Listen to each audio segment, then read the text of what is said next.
Let's talk about a choice, a really fundamental one.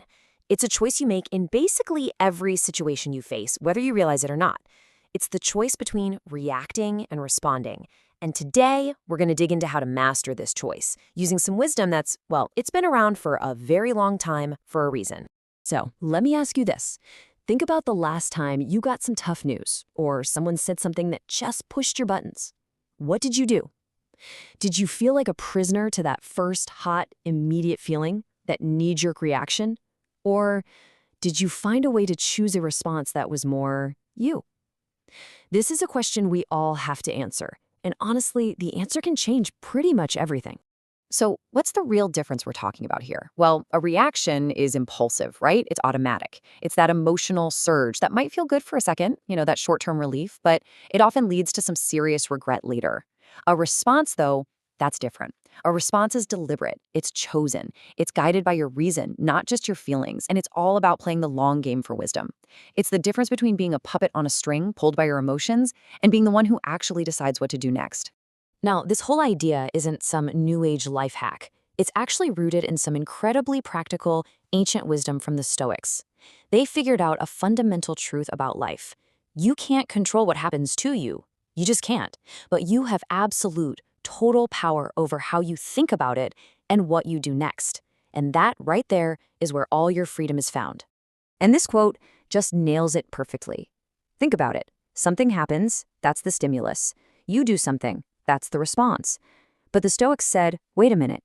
In between those two things, there is a moment, a pause, a space. And what's in that space? Everything. That's your power. That's your freedom to choose. So the trick is to put your energy where it actually counts. The Stoics had a name for this, the dichotomy of control. It's super simple, but so powerful. Look, there are things you just can't control. External events, what other people think of you, the past. Trying to control that stuff is just going to make you miserable. But what you can control are your interpretations, your choices, your actions, your values.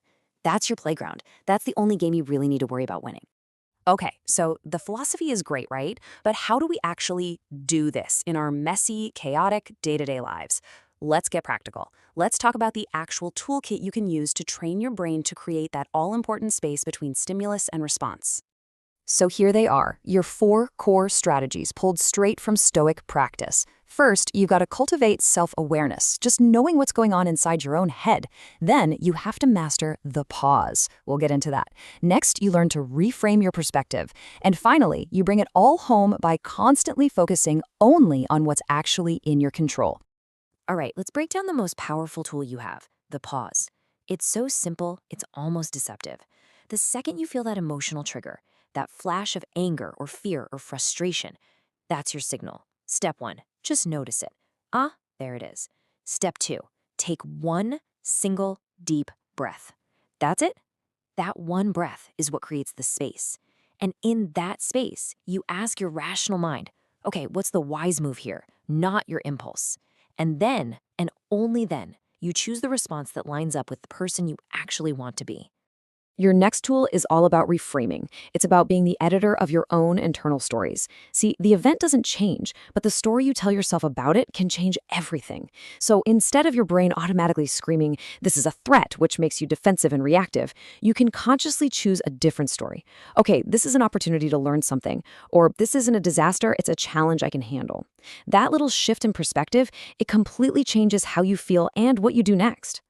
All right, let's see how this actually works in the real world. Because it's one thing to talk about these cool ideas, but it's something else entirely to actually live them when things get stressful. So how do we take this from theory to your actual daily life? Oh man, we have all been here. You get that email, you know the one. It just makes your blood boil. The reaction is to smash that reply button and fire back an angry email immediately, right? Driven by pure ego. But the response? You feel the anger, you notice it, and you pause. You don't touch the keyboard. Maybe you get up, take a walk, let that emotional wave crash and pass. Then later, you come back and write a calm, constructive reply that actually fixes the problem instead of making it 10 times worse. That's the whole game right there. And I want you to remember this number. If you forget everything else, remember this, 100%. That's how much control you have over your own inner world. You might feel powerless over traffic or the economy or what someone else does, but you have 100% authority over your own thoughts, your own judgments, and your own actions. That's where all your power is. So let's start to wrap this up. It's so important to get this.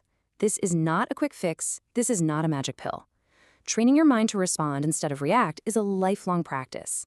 It's like going to the gym for your character. Every single day gives you new chances to practice, to get a little better, and to strengthen that muscle of choice. And I just love this way of thinking about it. Imagine your life is this giant, beautiful tapestry. The things that happen to you, that's just the background fabric. But the picture, the colors, the details, the thing that makes it yours, that's woven thread by thread with your responses. Every thoughtful choice adds another thread of strength, of wisdom, of character. So I'll leave you with this final thought. The world is never, ever going to stop throwing things at you. That's a guarantee. There will always be another challenge, another difficult person, another unexpected event. The stimulus will always be there. So the only real question, the one that truly matters, is this: what will your response be?